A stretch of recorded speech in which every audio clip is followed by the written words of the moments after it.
What is going on, guys? Welcome to episode 27 of the Pixel Street podcast, where each and every week me and John get together and we talk about video games.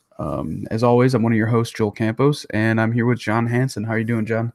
I'm pretty good. How about you? I can't complain. It's been a long weekend. I'm still recovering from birthday festivities yesterday, but Oh, it was your birthday? no, not my birthday, my girlfriend's, but we're still Okay. recovering from that for sure. That's cool. Yeah. This week we're going to be talking about Crash Bandicoot possibly coming to the Switch, the Overwatch Lunar Event that's happening right now, and a possible Google gaming console, which would be very interesting or weird. Who knows? It is Google after all, but Yeah. we'll get to that later. As always, you can get our podcast on most podcast platforms on Monday mornings. But usually I have them up Sunday nights. As well as on YouTube, where you can watch us record the show live like we are doing right now. Usually that's on Thursday nights at 9 p.m., but I had a pretty hectic week, so we didn't get around to doing it. But we usually meet that deadline, though. This is just the weird occasion when I was too busy to do it. Let's get to some new releases coming out this week. John, go ahead and take the floor. All right. On February 9th, which was 2 days ago, we got Dragon Quest Builders for the Switch, Under Night, In Birth, EXE. Wait, what? For the Vita, PS3, and PS4. There's a lot of weird games coming out in the next week. The 7 Deadly Sins, Knights of Britannia for PS4, and Dragon Knight for PC. Yeah, so there's a lot of games on here that are like, I don't know if they're weird indie games or just weird PlayStation. I don't know, man. Bunch of Japanese games with weird names, weird spellings of names. Yeah. The only one of those I've heard of is Dragon Quest Builders, and it's pretty much Minecraft. Yeah, it's essentially Minecraft with the Dragon Quest skin on it. Yeah. Moving on, February 13th, just before Valentine's Day, we have Owlboy coming to PS4, Switch, and Xbox One. I've heard some good things about that game. I know a lot of people are pretty excited to play it. Yeah, I've heard good things about it too. Before it was only on Steam, I think, and it got pretty popular for a while. Right on. Moving on, we have Overcooked Special Edition coming to the Switch, which I believe is just Overcooked with all the DLC, if I'm not mistaken. I've never played it. We have Crossing Souls coming to PC and PS4. Dynasty Warriors 9 coming to PS4, Xbox One, and PC, which, by the way, doesn't somebody for that video game blog have a code for that already? I believe so. Yeah, I think that was one of the ones that was like 2 weeks ago. Yeah. Yeah, so they got that pretty earlier. So be sure to watch out for a review coming there on that video game blog. Moving on, we have The Longest 5 Minutes for Switch and Vita on February 13th. The Fall Part 2, Unbound, very weird name, for the Switch and Vita. There's a lot of Vita games on this list, which is very surprising. Yeah, it's kind of weird seeing it still have as much. Well, I mean, it hasn't really had much of a port base lately, but out of nowhere, it's getting quite a few games here. Yeah, which it doesn't quite make that much sense to me at all. But it's a little late. Yeah. Moving on, we have Wonder Boy: The Dragon's Trap for the Switch. Monster Energy. Yeah, that like the Monster Energy drink. I looked at the cover. Monster Energy Supercross, the official video game coming to Switch, Xbox One, PS4, and PC. I literally have no idea who, what, where, when, or why, but that is a thing that exists and is coming. But I would with just a lot of monster branding. Yeah, I have no idea. I would love to go watch a video of that and see how it plays or what it even is.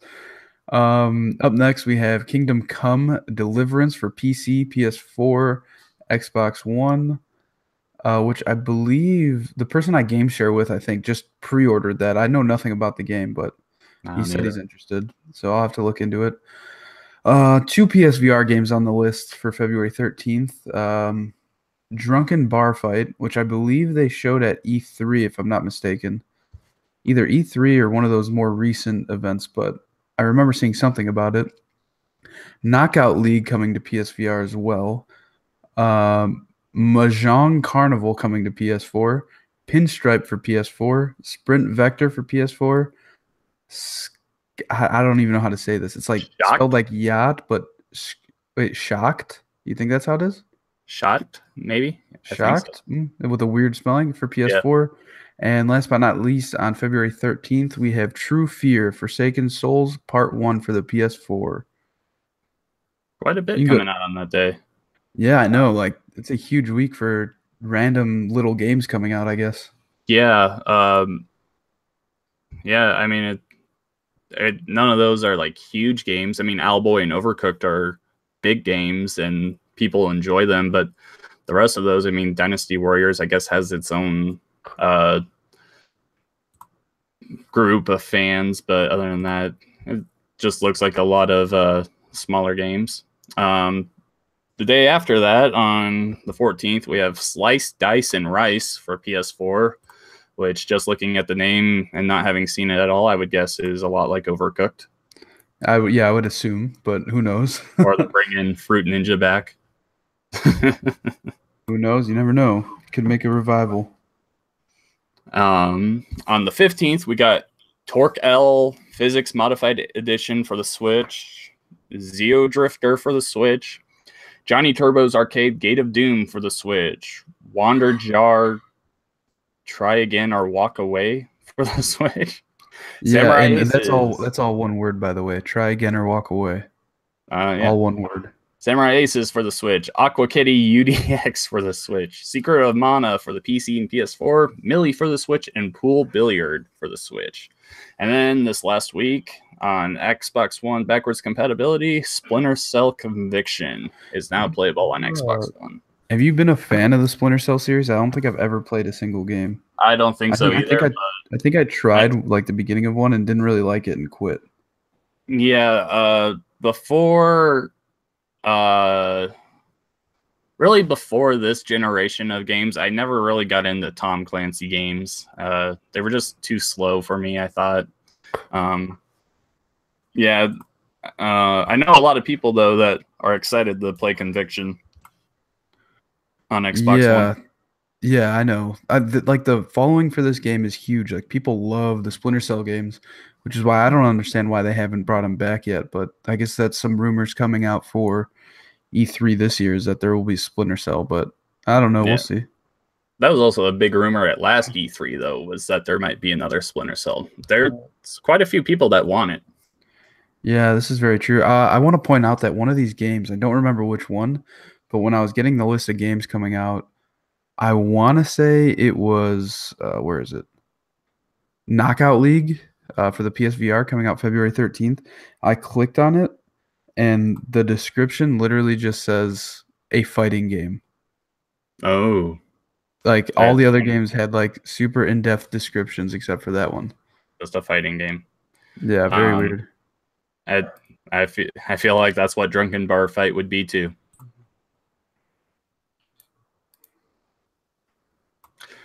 So what are you playing this week, Joel? So I actually played some Overwatch with you finally.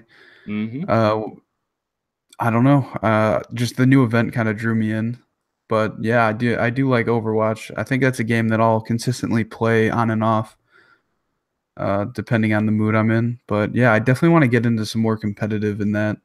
It's just hard because I don't really like playing like games like that on my own, especially competitive. And I don't really have many friends on Xbox that are playing it currently. Most of my friends have moved on to like Monster Hunter and stuff. Yeah, I mean, I'm almost always playing Overwatch. It's one of those few multiplayer games that I also have fun playing alone. I have taken a little bit of a break from competitive. I've been playing mostly arcade and quick play, just having some fun. But I mean, this new update is pretty cool. Besides just the Lunar New Year stuff that we'll get to after this, but yeah, I mean, it's fun. I like it still. I don't plan on slowing down anytime soon, really. Yeah, I don't know. That game's like hit or miss for me. I think it all depends on if I'm playing alone or not, to be honest. That's fair. But yeah, moving on. We've both been playing some Monster Hunter. How far are you in that? Like, how how many hours have you put into it? I would guess I've probably put in about 4 or 5 hours, so I'm not too far. Oh, Yeah. So we yeah, didn't yeah. play So together, did we? no, we haven't played together, but I think I've played like 12 to 14 hours. I don't know. That game's interesting to me. It it's definitely very Japanese, that's for sure. But like the Yeah. grinding is real. I see Tony Loops here, Loops on Xbox. Tony Lupo. He's actually in the live chat, but he's the one I game share with, and I saw him tweet earlier something about how he has 120 hours in the game, and he's only a level Man, 30, and there's nothing else for him to grind. Tony, what are Yeah. you doing? So there's nothing else for him to grind, and I believe that there's 50 levels in the game, and once you hit level 50, there's another story mission or something, which Mm. is what one of his friends was telling me, which is kind of insane. 120 hours in, he's not even the max level, which kind of sucks. But I mean, it's just one of Is those games. at like level 30, is he done with the story? Yeah, yeah. I remember him saying that he was done with the story, but there's like one more, I guess, small mission when you hit level 50 or something that kind of relates to the story, but not really. Okay, I Oh, was there's gonna a say hundred that's a levels. really long wait for just one more mission. Loops just tells us that there's 100 levels, not Oh, not 20, I will not never see 50. them. So yeah, there's no way I'll see them either. Pretty fun, Monster Hunter World. I haven't gotten too much into it yet. It just hasn't drawn me in like some people. I'm not too crazy about the multiplayer side of things, how some missions can be multiplayer and that everyone has to see their own like cutscene, and otherwise they get like booted out or they won't be able to join you.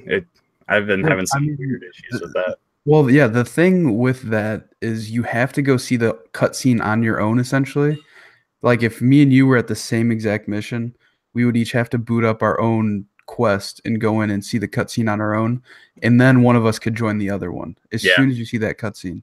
yeah, Which is, I think that system is so broken. I don't know it's why it's like that. stupid. That's really I'm sure it's something on the networking side for yeah, them, but yeah, it's kind of shitty. yeah. But yeah, That's something they'll get changed. Loop says that he was done with the story at level 14. So I don't know what you do other than grind for different gear after that Yeah, for 16 more levels, which is what he did. that's definitely not something that would keep my interest. Yeah, I've never been a First, fan. I've that's never the been a reason. fan of never been a fan of the grind in games, but No, that's why I I don't do like like Destiny. I am enjoying playing that game though. I don't know. It's pretty fun. Yeah, it's all right. I've only used one weapon so far. It's like the dual swords. And maybe this is maybe Loops can tell me here. But I felt that the controls are a little too simplistic for it. Like one attack button and one like dodge button, which you need your dodge. But I was going in thinking, oh, I'll have a light attack, I'll have a heavy attack, I'll be able to do all these combos. But pretty much all I've seen so far in the very little bit that I've played is just slashing at them, run away, sharpen my weapon, come back, slash at him, and it's just not that engaging or fun to me. Well, I mean, there are different weapons. Like each weapon has its own difficulty, I think. Because I tried the charge sword. It was very weird and like I don't know, very I didn't understand how it worked. Because like you have to kind of like charge the sword up, and then you can use like a it's kind of like a super attack type thing where it just does a little bit more damage. But yeah, Loop says the glaive is where it's at supposedly. But I've been using the sword and shield lately.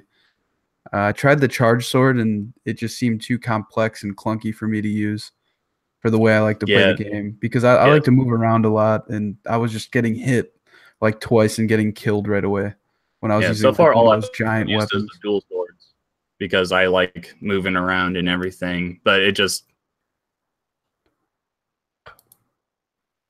do it just dodge.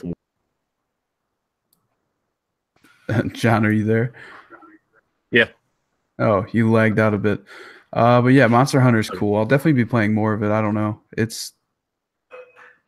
don't think it's thinking its hooks in me like it is some people like Loops here. Yeah, I've got some friends that are really into it, uh, but it just hasn't grabbed me. Yeah, what else have you been playing? I played some Call of Duty World War II with some friends and I did like amazing. I don't know Yeah. what got it. Yeah. So we played like 5 matches and of those five, I think four of them I had like the play of the game, like triple Mm-hmm. kills, and I was like the MVP of every game. It was really ridiculous because I don't play Call of Duty that much. Mm-hmm. Like Yeah, I think I'm I like a level used to 35 in Call of Duty. Like I haven't even prestiged or anything and I mm, was just showing them the be business, I guess. hardcore in the Call of Duty. Uh, I haven't really played World War II much. I borrowed it for a week from my work, and but besides that, I haven't played it. I did like the campaign starting out. I thought they were doing some interesting things there with the like AI buddies and their like how they can help you out. Multiplayer, I mean, it was just another Call of Duty to me. I didn't really care. Even the new war mode, I was like, okay, it's Grenade City. It's all right. Yeah, Zombie mode, I do I like played. just the World War II setting in general in Call of Duty. I think that's Mm, why I don't know. I really like the old ones like Call of Duty 2 and 3. Well, 3 I didn't really play that much. I thought 3 was kind of weird, but 2 I like loved. So yeah, it makes sense that I would enjoy this one a lot. The campaign I thought was good. A lot of people didn't like it though, which is weird to me because I thought it was pretty good. yeah. I didn't get too far into it, but the zombies was a little interesting. I thought I'm so used to Treyarch zombies, and that's the only reason why I'll buy the new Call of Duty this year is for more Treyarch zombies. But uh, I don't know. It's just okay. Call of Duty, I've really moved on from Call of Duty. Yeah, I've always been more of a Battlefield guy myself, and I see Tony saying that the final Battlefield 1 map pack comes out this month. So maybe I'll Yep. hop in and play that whenever it comes because Yep. I know he I think has we the talked about that a couple of weeks ago. Ugh. yeah, yeah. Yeah, I'll definitely be checking that out. I Um, hope that the Battlefield coming out this year is good. Like I don't want them to do another World War One type thing or anything. I'd rather them come back to modern day because I think Battlefield 4 was some of the most fun I've had playing like a shooter like that. it was also broken as hell when it came out. Yeah, it was broken. It was very broken when it came out. And then when it came out again on Xbox One, it was still broken. Mm-hmm. Uh, Other game I've been playing is I've been playing more Dragon Ball Fighters. Uh, Kind Fighter of Z, taking a hmm? Dragon Ball Fighters. Fighter Z. Yeah. I took a little bit of a break from it the last few days, but before that, I was starting to get into the story more. I'm still not a big fan of the story. It's kind of dumb and lame, and the AI. There's so many tutorial missions in there. It's just the AI sitting there and Goku voiceover like telling you what to do, and all you have to do is beat up the AI so you get a free match. So it's just wasted time. Uh, yeah, that hasn't been that great for me. But the multiplayer side of it, I've had a really good one with. The servers work now. From everything I've seen, I haven't had any issues with them. The players seem pretty balanced, and it seems like a good game veterans of fighting games and also new guys, because like I'm not by any means a good fighting game guy at all, and I feel like I am hitting more combos than I would in a normal fighting game, and I don't know, I enjoy that. Yeah, I've never been into fighting games really at all, but this one I would at least like to try. Like I don't think I'll buy it, but I mean if I'm ever at a friend's house and they have it, I'll definitely try it out because it looks really cool. But fighting games aren't really for me. Yeah, definitely the thing that draws me into this more is just it's Dragon Ball Z. If this were any other franchise that had to do with fighting, I probably wouldn't have even touched it. Yeah, I have a feeling that that's the case for a lot of people that are playing it. Mm-hmm. But it's a good game. My last game I've been playing is Kingdom Hearts. because what we're about to get into the news here kind of, I don't know, got How excited again and started playing it. you're playing the first Kingdom Hearts, right? Get the end now. I just got to the last world, so I'm gonna How finish. long is that game? How many hours? Uh, it depends on how much you want to go back and try and find items and other things. There's also secret bosses you can go and fight. I think if you were to just play straight through the story with like no backtracking at all, I think it would probably take about, I'd guess, 8 hours ish. Oh, that's not bad. For some reason, I thought It those games were like really, really long. No, it's just a complicated story. Um, but like for length, it's not that bad. So I've got the 1.5 and 2.5 HD remixes on PS4. Yeah. So I'm just really in a Kingdom Hearts kick now. Ever since the new trailer dropped, and I'm gonna just try and plow through and hit some of the ones that I haven't played before, and go from there. But Yeah, my roommate bought that one point. I don't even know what it is. Kingdom Hearts for PS4. mm, So I definitely got to try those games out before the new one comes out. yeah, Because the new one looks so cool, it which is does. what we're gonna move into next in the news. There was a new Kingdom Hearts 3 trailer released at D23 in Japan, showing the Monsters Inc. world, which it looks really really nice. Like it looks like you're just watching a movie, Yeah, essentially. it pretty much, like, everyone has probably seen the E3 trailer of them showing the Toy Story world, where it looks like a Pixar movie. The whole entire game just looks like a Pixar movie, pretty much. It looks amazing. I'm just so pumped. Been waiting like what 13 years now or something like that since 2 came out. Like, So wait, have you played through the games before? I've played through 1, 2, and a couple of the spin-offs, Birth by Sleep and Recoded, I think. I haven't really gotten into the spin-offs that much. I've mostly stuck with the main ones, so that's why I'm really excited for the third one to come out. Yeah, I think that if that game by some miracle came to the Switch, Kingdom Hearts 1 and 2, that would be a huge game changer. It would be like the third time I've bought it, so Yeah. I would buy it with no hesitation. Yeah, Uh, exactly. I love it. If they were to bring that back, like, that would be amazing. Who knows? There's a chance. I mean, pretty much all the remixes did was up the frame rate. There's not much of a graphical update with them. I mean, there is some, but not a ton. Yeah. But yeah, the new Monster Hunter world looks awesome. And this is the first Kingdom Hearts where you can have more than 2 allies fighting with you at a time. So they have beside them fighting for Donald and Goofy. Uh, all Sora, Donald, and Goofy all look like monsters in it. They look really cool. I don't know. I'm so excited for it. Yeah, I definitely need to check those games out. But yeah, I was looking at videos of the remastered, or I don't even know if they're technically remastered for the PS4, and like they don't look that great. You know, they still look like the old games, but I'm sure they're still fun. Yeah, like I said, pretty much all they did was up the first two Okay. and added a couple things. Yeah. So Yep. moving on, let's talk about some of the Overwatch stuff that's happening right now. So the Overwatch Lunar Event's currently happening. It's the Year of the Dog.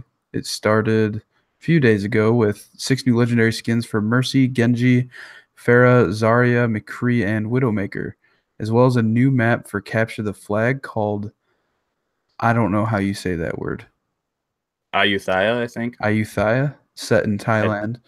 There are also changes to Doomfist and many bug fixes. We already kind of touched on this because we both played it together, and I haven't gotten a loot box yet, so I don't know. I don't know what the drop rates are for. Actually, they give you a free one, don't they? Yeah, they give you one free one. and then after get from either leveling up or whatever loot boxes you earn from arcade, or if you buy them. Yeah, I actually should probably play some arcade today to get some loot boxes because I have not done that yet. Yeah, they brought back Capture the Flag with this, made some changes to it, and the new map is completely focused on Capture the Flag. They also added in a competitive mode for Capture the Flag, which I was playing a little bit last night. That's really weird to me, but yeah. Yeah, it either works really great in some matches where it's not exciting and fun, or it's just terrible, like it was last year, where it was constant scoring and or constant not scoring, just constant 0-0 games. Like they changed it up so that any person holding the flag can't use any movement abilities. Well, if they do use them, they drop the flag right there. So if you're Tracer and you go to blink, you'll drop the flag right there. If you're Winston and you go to jump, you'll drop it. Like Oh, that's it, cool. it, yeah, it's kind of cool, but I feel like it takes away from the point of Overwatch, which is all diverse special abilities. It just kind of takes away from them, and it also makes them like super easy to kill now. I feel there's just not many ways to protect them unless you have a Lucio speed boosting them away. Like there's definitely some heroes that are better at it, better at the mode than others. Like Lucio, he can just get a constant speed boost and not drop the flag, or he can speed boost a friend towards the goal. Roadhog can just walk in, use his take a breather, and be really tough to kill. Yeah, I really am glad that it's not a permanent thing. Yeah, maybe we'll have to play some of that later today because I definitely want to try that capture the flag stuff out. Because when we were playing the other day, we were mainly just messing around playing quick play and stuff. Mm-hmm. But yeah, I'd be down to do some capture the flag, get some of those those Lunar New Year boxes. Yep. And for the other changes that aren't event related, Doomfist got a pretty big rework where his damage and his shotgun arm went down, but they like doubled his like rate of fire and something else. I think they narrowed the spread maybe. Sombra got a pretty big change. Reaper's ult now shoots at people behind barriers. There's a ton of bug fixes, different things like you can change your skin now while you're in a match. Some pretty cool stuff. I'm excited to see the future changes.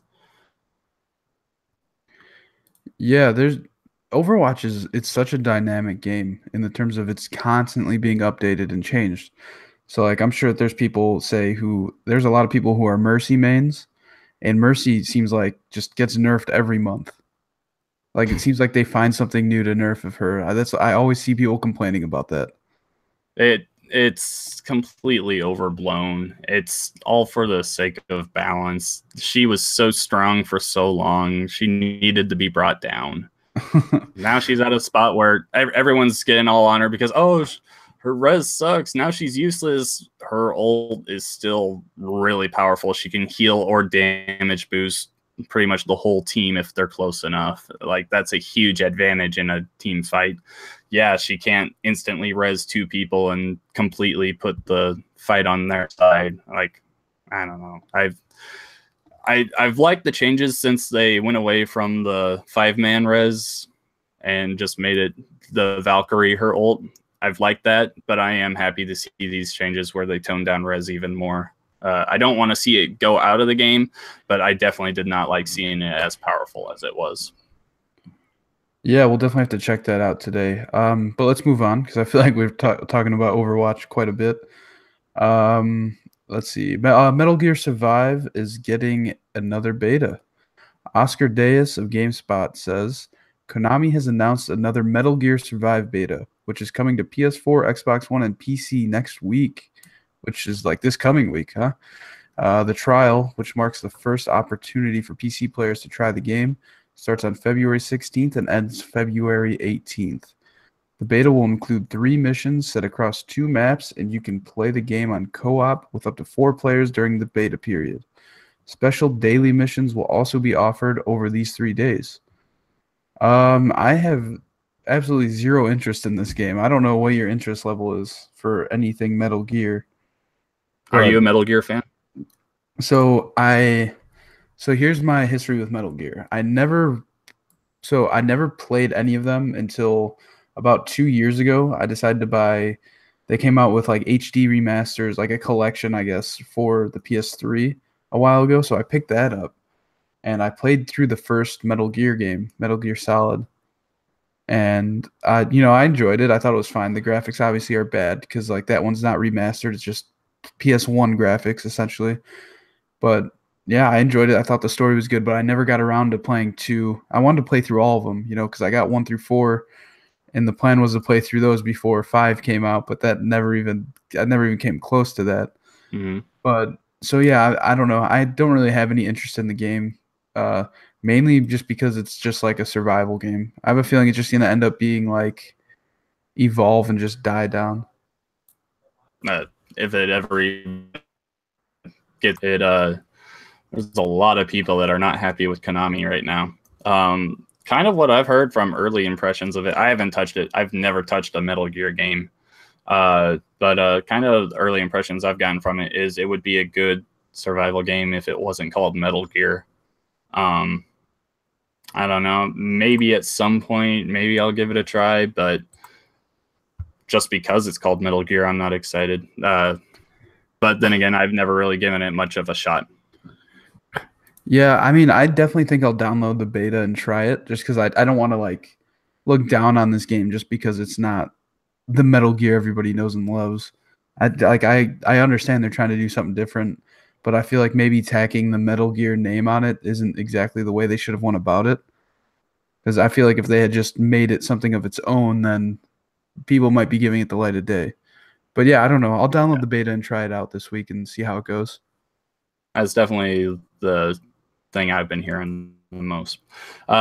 Moving on, the My Nintendo program is coming to Switch. Jeff Cork of Game Informer says, starting next month, players who buy qualifying digital and physical games can use earned gold points to purchase digital games and DLC on the Switch console. If you're not up to speed on the My Nintendo program, it's pretty simple. You earn gold points worth 5% of the price you pay when you buy qualifying games on Wii U, 3DS, and starting early March, the Switch.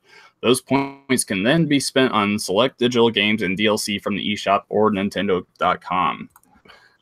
This is some pretty cool stuff. I Yeah, mean, this is I'm kind of surprised to see it just now coming, but yeah, I mean, ways to get cheaper games just for buying some of their old games. It's just pretty much a rewards program. Yeah, I mean, I thought this was pretty cool because they always have some exclusive merch on there that you can redeem your points for. Like I remember one time there was like a calendar or something. But yeah, sometimes you can buy like a 3DS case off there with your points. Yeah, yeah, But that's some cool stuff. I I did notice a while ago there is a thing when you put in your Switch cartridge. If you like go to the game options, there's a like My Nintendo thing so you can redeem points. So I guess we're already starting to earn points. yeah, I don't know how that works. Because I remember back in the day, like within the game case, there was a code. You'd have to go to your Club Nintendo stuff and input that code. So I don't know. Yeah, it says all digital games that you buy, you automatically get the points for, and Oh, then cool. the cartridge games, you have to have them in your console, and then you have to, I think, press, I think it's X to bring up the options for it, and it will say like redeem My Nintendo points or something like that. Oh, cool. Yeah, I'll have to check that out and see if we are redeeming points yet or not. But I mean, either way, March is right around the corner, so I'm not in too much of a hurry Nah, me to either. redeem any points. All right, moving on. The Crash Insane Trilogy is coming to Switch and PC this year. John Bowman of Game Informer says GBI, a European supplier of licensed merchandise, noted that the success of the Insane Trilogy spurred a long-term plan for Crash Bandicoot. The Insane Trilogy was a huge success at retail, said Max Argyle, licensing manager of GBI. Next year, it will be going broader with Switch and PC, and there will be a new game in 2019. Activision have a 5-year plan for this, and GBI is delighted to be fully on board for all products. So it looks like we're getting Insane Trilogy on Switch and PC, and a whole new Crash Bandicoot game next year. Yeah, this is pretty awesome. I mean, I've been a huge Crash fan since I was a kid, and when the Insane Trilogy came out, I picked it up. I haven't played it yet, though, surprisingly. I just haven't had time. Me and my girlfriend have like switched off here and there playing the game, but we're not very far in the first one. But I picked it up basically just to support it, just because I love Crash so much. And I mean, them making a new game is pretty awesome.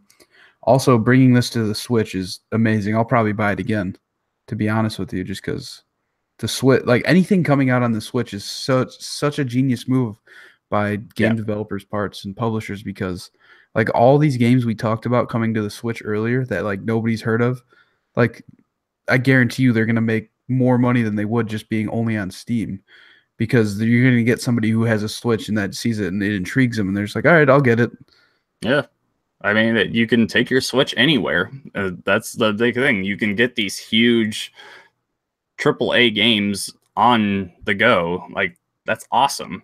I was funny thing about being able to take your Switch everywhere. I was talking to or no, I was listening to a podcast, and one of the guys on the podcast has a son who's like addicted to playing Mario Kart on it on the Switch. And but the kid, he has never told the kid that you can take the Switch off the dock, mm-hmm. so that because he knows as soon as the kid finds that out, the kid's just gonna, be bringing it everywhere and only playing Mario Kart all the time. Mm-hmm. So like he just has this kid thinking that it's just like a Xbox One essentially where it can't move. Yeah. Speaking of Xbox One, I think it's interesting that there's no mention of the Xbox One in there. Like, Yeah, I think that's weird. Sony make it to the Xbox specifically? Because I remember a while ago that it was coming to Xbox in December or something.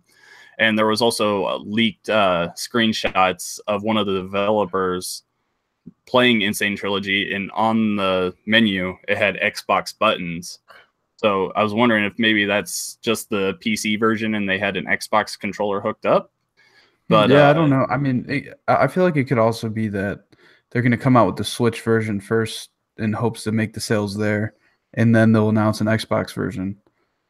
You know yeah, what I mean? Because like if they announced the Insane Trilogy when it first came out, saying it's going to be on PS4, Switch, and PC, nobody would have bought it on the PS4 who has a Switch. You know what I mean? I don't know about that, but I don't know. It's just interesting to see no mention of the Xbox there. I know Activision loves their money, and they could. I mean, Crash Insane Trilogy has already made a ton of money so far, so just getting it on every platform is just more money Yeah, for them. it would just be a weird situation if it comes out on PS4 and Switch and PC and just not Xbox. Yeah, Like that's very. that would be some really weird deal that Sony's made.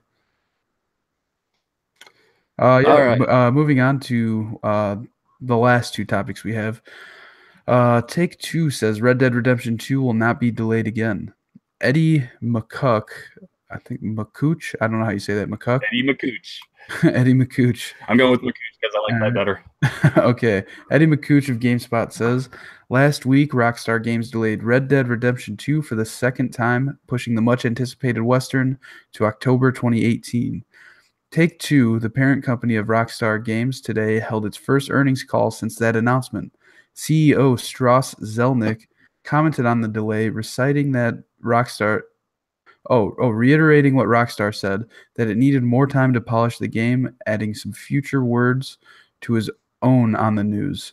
Perhaps most notably, Zelnick said he is confident, in quotes, that the game won't be delayed again.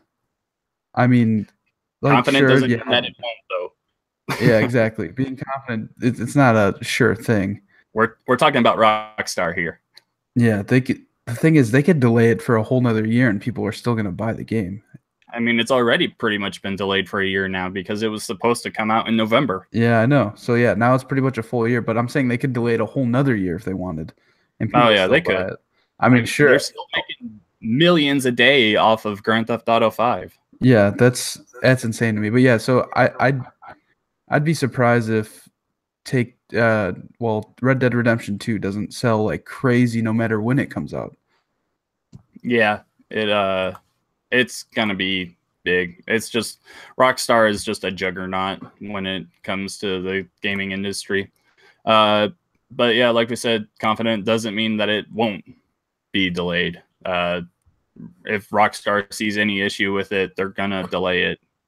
But that's a good thing, really. Do you want does anyone remember when Grand Theft Auto 5 first came out for the Xbox 360?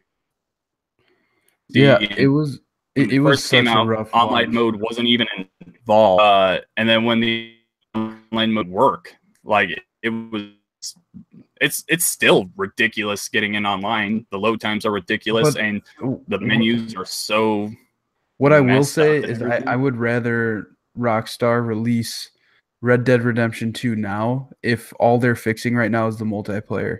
Like I'd rather them say, "All right, the game's coming out now, the story's good to go. The online multiplayer will not be ready for like 3 months, say." I would be completely fine with that, and I'd actually prefer that. But You would, but yeah, there's a lot of people that wouldn't because there are so many people that don't even touch the single player. yeah, this is true, but I mean like as long as they set it before the game comes out, I don't see why that would be a problem. I don't know who would complain at being able to play the game early as long as it's just not having online multiplayer right when the game comes out. I don't know, man. I uh, I just hope it's not as. I hope it works better than Grand Theft Auto 5 did when it first came out because yeah, that was a shit show. Yes, it was. All right, moving on. Last topic of the day. Google's working on a console and a game streaming service. There's a very good chance that this time next year you'll be playing games on Google's new game streaming service, codenamed Yeti, that's currently in development. You might even be playing on a new made by Google game console too. The existence of both the game streaming service and the secretive new made by Google game console were first unearthed by the information that's weird by the information with help from their sources.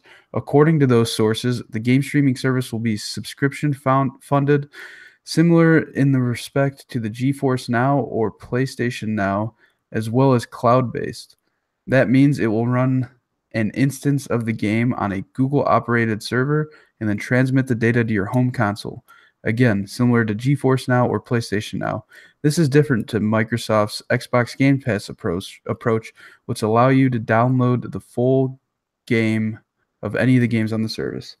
Which is, I mean, Microsoft's way of doing it is definitely the way to go. I don't know why anybody would even consider doing a PlayStation Now type approach nowadays. Yeah, the Xbox Game Pass is, from everything I've seen, the superior service right now. It has just, I don't know, it's just going to completely outclass PlayStation Now. I don't know why Google would want to do that PlayStation Now kind of formula. But I mean, it's Google. They have a ton of money. They're going to do what they want.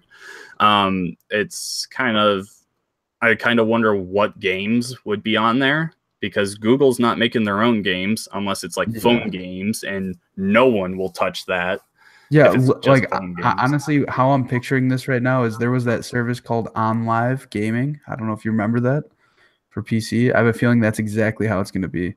But yeah, streaming games, it's just a terrible idea in Yeah. general. Like I can see like their approach because they're going to be like, oh, well, you can't stream the games that well. Switch over to Google Fiber where you'll have great internet and you can stream the games Yeah. fine. But no matter what, I don't care how good your internet is, it's always going to be kind of weird. There's always going to be some sort of input lag. It's just a weird situation. I don't know why they would ever even consider doing that. Uh,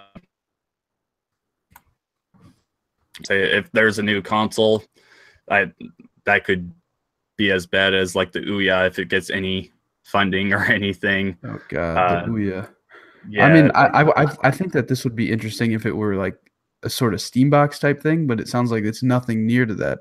Sounds like no. it's going to be like the size of a Roku on your TV that just connects to the internet, or like Yeah, a Steam Link pretty much looking another thing. Chromecast, except it's gaming instead of uh, shows. Yeah, Uh, this literally interests me 0%. yeah, me either.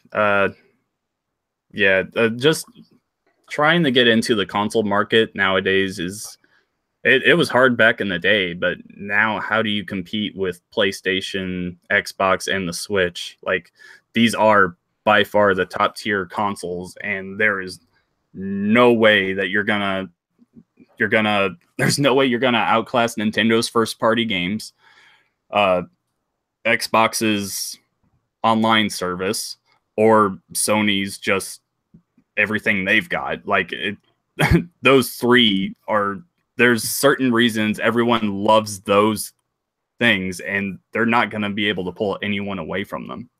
Yeah, Loops in the chat right now just brought up the Atari box, which is interesting. I was going to bring it up as well. They had that. It was like I don't know if it was. I don't think it was really crowdfunded.